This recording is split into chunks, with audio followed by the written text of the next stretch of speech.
অবৈধ পথে ইউরোপ প্রবেশ করা আমাদের দেশের একাংশ যুবকের স্বপ্ন।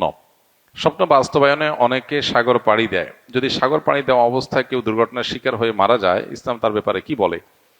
ভাইরা আমার, নিজেকে বিপদের মুখে ঠেলে দিতে আল্লাহ তাআলা আমাদেরকে নিষেধ করেছেন। আল্লাহ বলেছেন, ওয়ালা তুলকু বিআইদিকুম ইলা তাহলুকা, তোমরা নিজেদেরকে ধ্বংসের দিকে ঠেলে দিও না।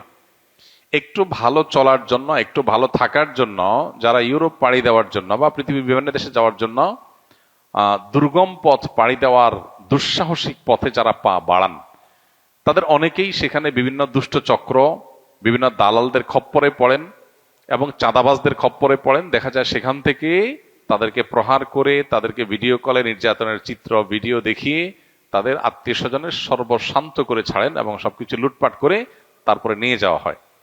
এবং একের পর এক প্রায় সময় আমরা শুনি যে নৌকা ডুবি হয়ে তারা যেন তেনভাবে সাগর পাড়ি দিতে গিয়ে তারা তাদের সলিল সমাধি হয় এবং সমুদ্রে তারা নিমজ্জিত হয়ে যান। এই পথে জেনে শুনে পা বাড়ানো, এটা এক প্রকারের আত্মহত্যা, এক প্রকার নিজেকে বিপদের মধ্যে ঠেলা, যেটা একজন মুসলমানের জন্য জায়েজ নয়। বেঁচে থাকার জন্য কিছু অর্থ, কিছু সম্পদের প্রয়োজন আছে, কিন্তু ধনী হওয়ার, সম্পদ কামাই করার যে খাহেশ, এই খাহেশ পূরণ করার জন্য আমরা যে নিজেকে রিস্কের মধ্যে ফেলছি, এই ফেলাটা জায়েজ নয়। এটা সুস্পষ্টভাবে গুনাহের কাজ।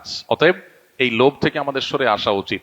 লিগ্যাল কোনো পথ থাকলে ইসলামের অন্যান্য শর্ত পালন করে আমরা অবশ্যই বাইরে যেতে পারি, কিন্তু অবৈধ পথে নিজের জীবনকে রিস্কের মধ্যে ফেলে আপনি এভাবে বাহিরে যাওয়া, এটা শরীয়ত আপনার জন্য অনুমোদন করে না। পরিষ্কারভাবে আল্লাহ রাব্বুল আলামিন আমাদেরকে নিজেদেরকে ধ্বংস এবং বিপদের দিকে ঠেলে দিতে নিষেধ করেছেন। অতএব যে সমস্ত যুবকরা এই সমস্ত স্বপ্ন দেখে বাহিরে পাড়ি দেওয়ার দুঃসাহসিক চিন্তা করেন, তারা এই জায়গা থেকে সরে আসাটাই হলো ইসলামের দাবি।